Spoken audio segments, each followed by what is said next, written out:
Top Gun here, Thursday, December 15th, about 10:45 at night. This is the world according to Top Gun, Vegas and American Nihilism.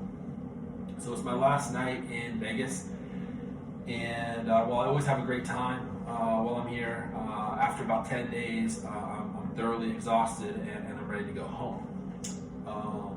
And there's a reason for that. But I'm going to start at the beginning, and that's with Friedrich Nietzsche, who announced the death of God in 1882 in his book, The Gay Science. And what Nietzsche meant by that is that religion was losing its force in human affairs. Now, it took a long time. Nietzsche was very prescient. It took a long time for that to play out. But in America, by the 1960s, religion as a force in American life was pretty much dead, and that trend has continued over the last 60 years to where religion plays a very small role in our public life and in our personal lives.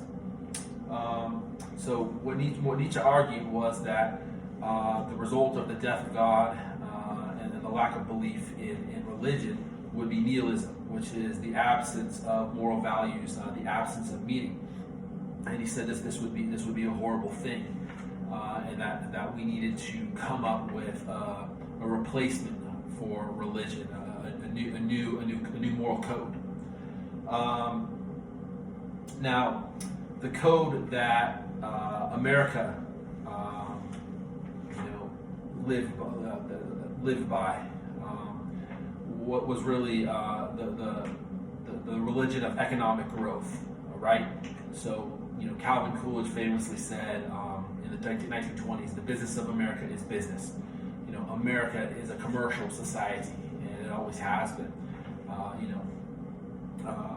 It's really the child of the philosophic movement known as the Enlightenment, which tried to apply reason to all aspects of human affairs. And in a lot of ways, Adam Smith, the first economist and the author of The Wealth of Nations, is really America's, he's America's apostle, let's say.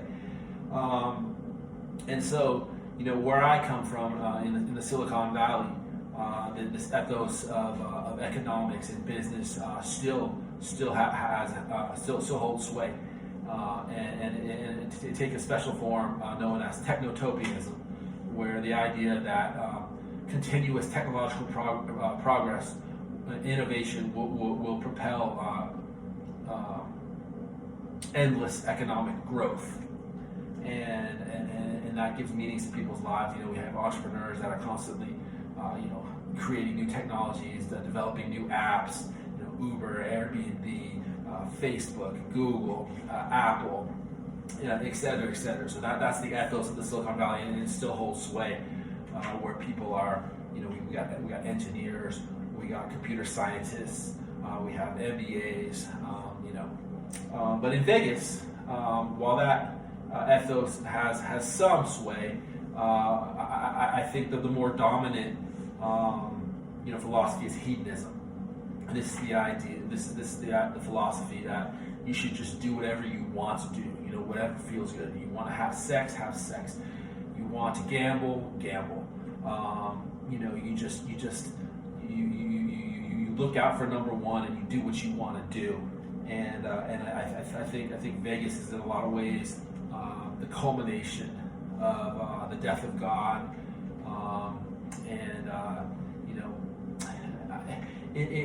earlier this week in one of the World According to Top Guns, I talked about the virtues of late stage capitalism and how the economic system is still holding together here in Vegas, and what I want to say this time is that it's barely holding together. And in the social realm, what you really have, when you see it on the freeways, you see it, in the way people treat each other out here. It's the war of all against all. And so I think America is the greatest country in human civilization so far. But like Rome, it's in decline. Edward Gibbon wrote the famous book, The Decline and Fall of the Roman Empire, and some years down the road, another great thinker will write a similar book about America, because America is now it ascended and it overtook Europe and specifically England as the preeminent country in the world maybe 100 years ago after World War One. But now America is in decline, and we're living in really late stage capitalism, and really sort of a war of all against all.